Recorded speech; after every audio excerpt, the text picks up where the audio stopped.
Are you making a simple mistake that's costing you $1 million every month? You could be without even realizing it. The cautionary tale of the $1 million a month mistake on this episode of The Savvy Supplier. Welcome into The Savvy Supplier, where we save you time and money. I'm Al Frank, and as always, I'm here with Boyd Everett, the CEO and co-founder of HRG. Boyd has decades of experience in helping companies of all sizes, including Fortune 500s. Boyd, why was a major health and beauty supplier losing $1 million every month on one particular mistake without realizing it?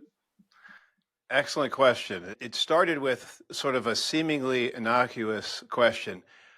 Could you help us understand why the retailer is taking cash discount and it's not at the rate we thought it should be? It's fluctuating rate, and we're scratching our heads. We're not really sure what's going on. I mean, that's what started the conversation. And as we sort of peeled back each layer, we found that there was some assumptions that went into how the EDI was translated and transmitted to the retailer. But to getting from that question to that root cause, there's a story to be told. So this supplier, they bring HRG in, you in to investigate. How were you able to dig up the root cause when they weren't able to see it? Great question. So first of all, most suppliers, almost I'd say 99% of suppliers, don't have an easy way to look at their raw EDI. You have your ERP system, whether it's Oracle, SAP, whatever, what have you. And then there's a translator, an EDI, a third-party translator that takes the data from your system saying, this is what the invoice price is, this is the invoice cost. And there's different fields that are all mapped to EDI. And then that goes over the wire, and then the retailer takes it and they have their EDI adapter that translates it and pushes it into their system. And so one of the things that we do that's highly valued by all of our clients is we have all of their raw EDI. And so the first thing that we do whenever we take on a client is we ask for the EDI because we want to see what went over the wire. And a lot of times there's some confusion about what they're seeing in their system versus what they're seeing in a deduction. And when we get that raw EDI, we can say, well, it's because you had this amount in that, for the item cost, or this amount for the cash discount. And they'll pull it up on their screen or say, that's not what our screen says. And so typically that's where it's a matter of just iteratively looking and asking questions. And so that's exactly what we did. We looked at the data, and the data that was being transmitted in EDI for cash discount was an amount that was in a field that is optional, right? So it's an amount in an optional field that they weren't required to send, but they were sending it. So they had, I think it was 2% in their invoice header, and then they decided to transmit an optional amount, calculating that out. The problem is that did not match 2%. It was always higher, and sometimes it was 3.1%, and sometimes it would go out several decimal points. It was all over the place. And so it led to us asking, here's the amount we're seeing in EDI. Look in your system and tell us where you see that number. And for a while, they couldn't see it. And so I believe we asked for an extract of the SAP system. And then our auditors were able to identify it. And it turns out it was in the system. They had a field, a column that says, if you were selling this item for list price, this is what the cash discount would be. But for almost all retailers today, you never pay list. That's the sort of the advertisement. It's like the rack rate at a hotel, right? It's just this is the price. But then what they do is they have a trade fund where you can buy down a list price down to a lower price, and it's usually based on truckload, right? So if you're going to be ordering in truckloads, well then you're entitled to this lower price. So somebody on their EDI team, and who knows when, decided they were going to be helpful and just not only give them the percentage of cash discount, we'll just fill in that we'll be extra helpful and fill that in. And that led to the retailer on their end. So that's the supplier's point of view. So the retailer's point of view, this invoice is coming in and it's saying, we're going to give you a 2% cash discount, or we can give you even more money if you want to use this amount. Retailer systems are set up with an extreme prejudice to get the lowest price, right? So if you send them two different ways to calculate cash discount, they're going to take the higher of the two. This is true across the board. All retailers operate this way, and I get it, right? That's the bias in the system, and then you just come back and push back. But the problem was they had zero visibility into this, right? And in fact, most people don't even look at cash discount because they just figure, oh, it's just a small percent, and it'll have a tolerance, right? And I think that's why this issue had been there a while before we were asked to look at it. Is if deductions are within a certain amount or a certain percent of the calculation, usually it's an amount, it's a flat amount like $500 or $1,000. If the deductions under that tolerance, they just pay it and clear it. They don't even dispute it. And so a lot of times our clients will ask us, can you do an under tolerance audit? And that's where we will find millions of dollars. But in this case, this came to us with that curious question. And that's what we found. So $1 million a month. Yes. For how long? How long of a period of time has this been? We went back 2 years, but there was more than 2 years. But this particular retailer, as true with most, you can't go back further than 2 years. Mm-hmm.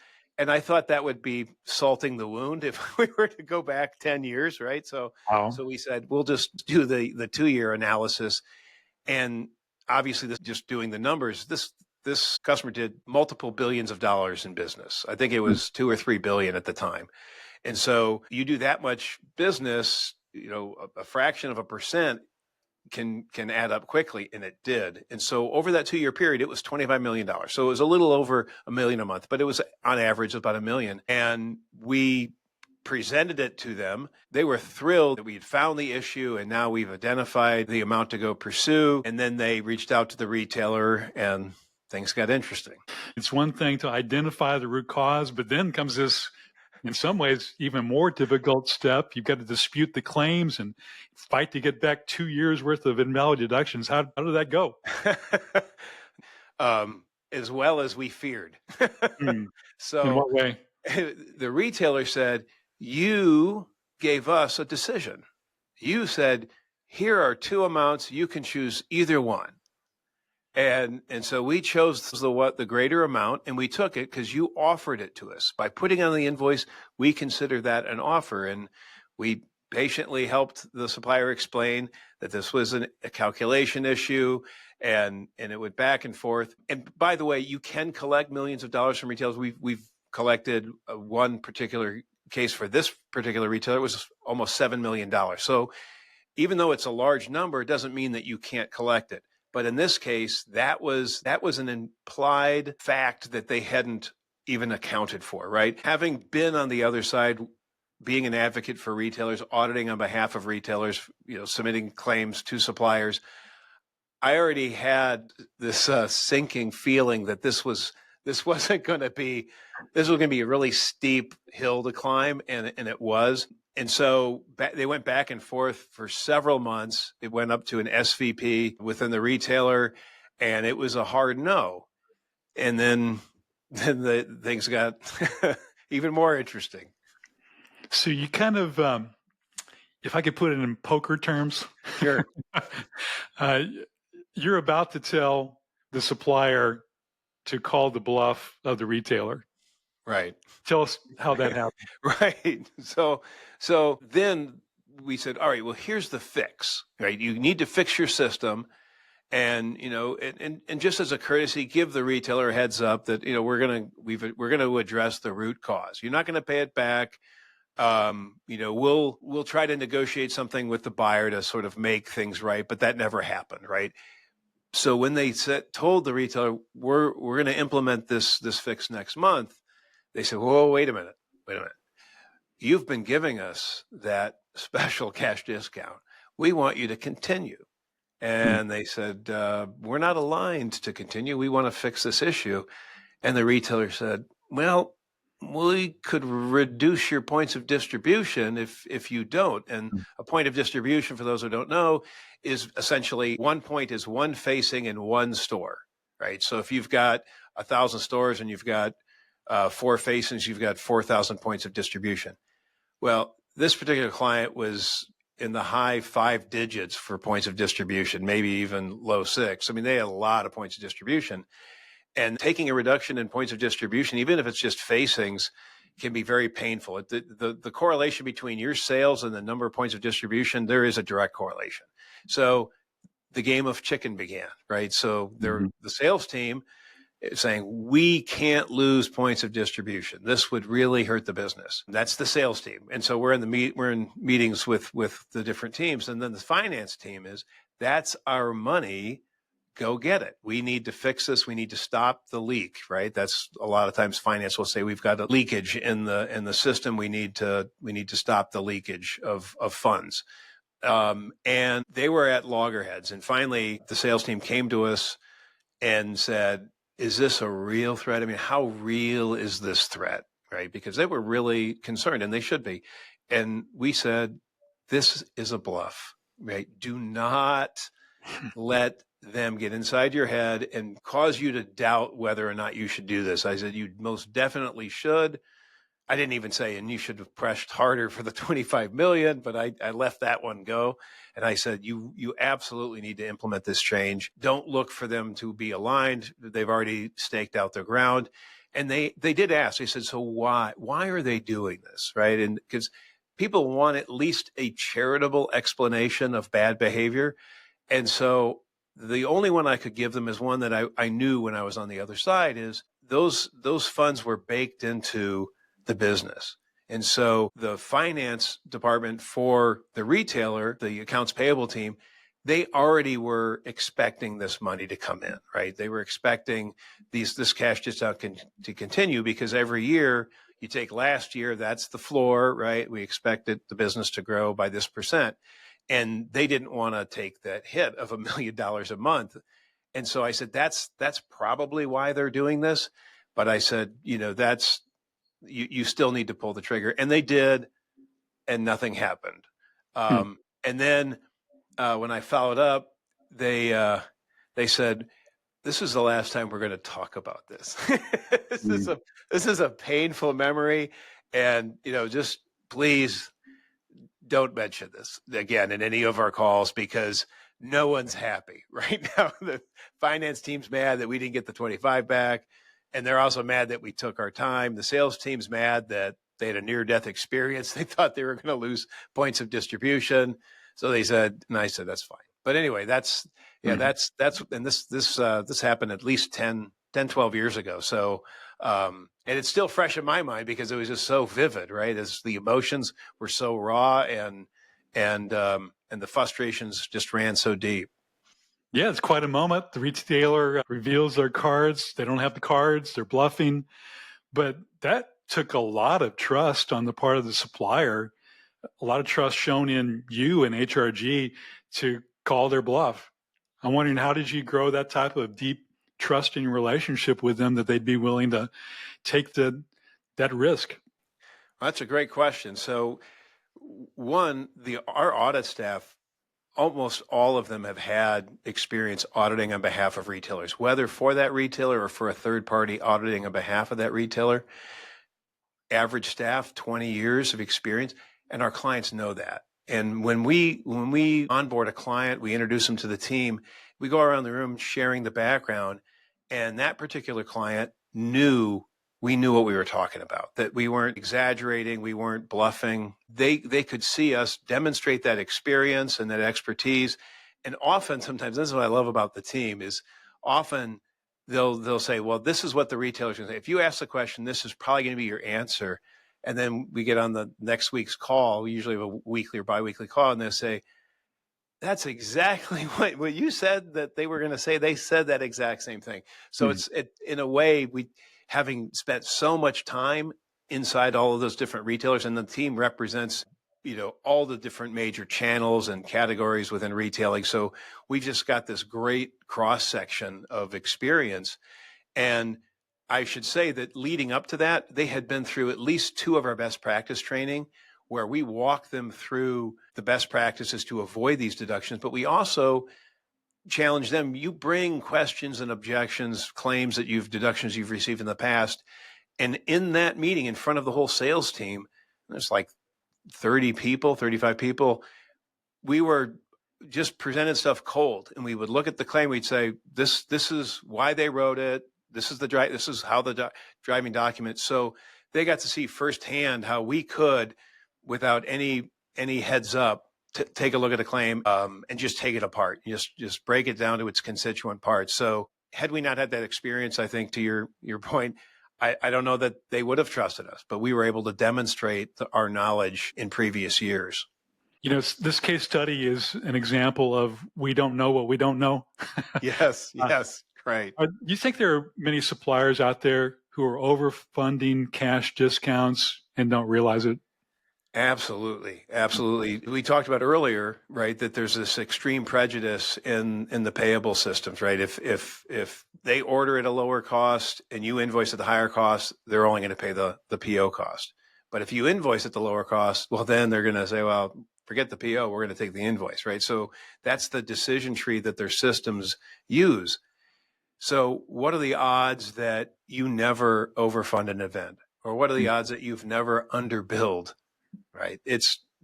We see it all the time. And the rule of thumb usually that we've seen play out is whatever amount of deductions you're receiving, you're probably having funding errors and invoicing errors on the other side. Right. And you just don't know it because you're spending so much time dealing with deductions, right? You're so much time on defense, right? The offense never gets on the field, right? And you're not getting a pick six in this industry, right? Mm-hmm. You're only there to try to stop those, the drive into the end zone. So we're able to help field an offense and go in and look for those funds that you've lost, that you overfunded and lost those funds, and also look for those underbillings. And often people will say, we don't want to have the buyer cut us a check because that's going to come out of his P&L, and in which some suppliers are that way. But then we tell them, well, you can use that to negotiate. Maybe they're going to waive your markdown funds next year, right? Which they have. Maybe they'll give you, put you on a promotional, run a promotion, or everyday low price on an end cap, any number of things. And so it doesn't have to be the cash back, but I guarantee you the value, right? When we identify an overfunding and there's value that they receive back, their business grows because of that. And oftentimes we'll use it to offset deductions. So they'll get hit with, let's say, $250,000 deduction. Then we'll present maybe a $300,000 overbill where they overfunded, and those two are a wash. So you can even use those to sort of cancel out any deductions that you have on the books. This might have triggered something for a supplier thinking, really, I don't know what I don't know.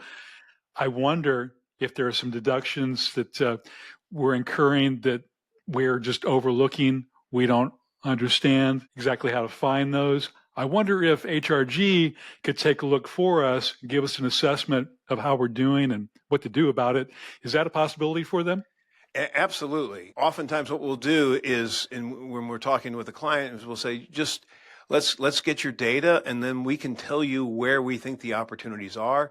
Often we'll even know, depending upon, what category you're in and what particular retailer or what particular channel, if it's, grocery or discount, drug, whatever, we'll know where the funding errors are likely there, right? Just based on how your business fits into that particular channel. So absolutely, we're always finding new areas of errors, and I'm sure this year we'll probably find another EDI errors that no one's really paying attention to because it's going under the radar. Mm-hmm. Well, thanks for taking us into that case study. Really very enlightening, I think. And once again, I think it shows it's good to have a wiser advisor to guide you. And the experts at HRG are able to take a look at your deductions and give you a much clearer picture of what you need to do to fix those root causes of the invalid ones. It could save you millions of dollars if you think about it. So let me share a couple of easy ways for you to contact us. You can go to the HRG website at hrg-audit.com. That's hrg-audit.com. Or you can call HRG at 479-616-1600, Or you can email us at info@hrg-audit.com. All of this contact info is right there in the show notes for you, so don't hesitate to reach out to HRG to schedule your free call. Then we can begin to track down those invalid deductions and begin recovering revenue for you that might have been slipping away month after month after month. Our wish for you is this: wiser decisions, fewer deductions. See you next time on The Savvy Supplier.